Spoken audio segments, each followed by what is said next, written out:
and welcome back to another DIY with Asa, Essentials and Upgrades. My name is Asa and welcome. If you are new to my channel, thank you so much for stopping by. In today's video, we're going to be creating this beautiful silver and yellow flower vase. If you'd like to see how to create this beautiful item, please continue watching. Don't forget to like this video, share it, comment, and subscribe. You can also follow me on Facebook, Instagram, and TikTok. Okay, so let's get to the video.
Okay guys, so here is the finished look.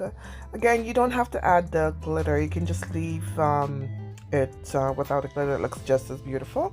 So the diamond sticker, I'm not quite sure how many packs I use. Maybe, I'm sure more than 10 or 15 packs. It depends on how many comes in a pack.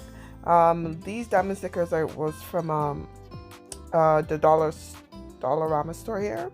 The floral bling wrap is from Amazon. The paint, you can get the paint at any hardware, Home Depot, Walmart store. Okay guys, so this can also be used as a unique candle holder if you like. Just turn it upside down. Okay, so here it is. I did a little bit of decor at the end. You should see it. Please don't forget to like this video, share it, comment, and subscribe. Follow me on Facebook, Instagram, and TikTok. And this concludes this DIY video. Hope you have enjoyed this video. Please share my videos. I'm trying to accomplish about 5,000 subscriber by the end of 2024. Please share it with friends, family. Okay. Thank you all so much for watching. I will see you in the next DIY video. Take care and bye for now.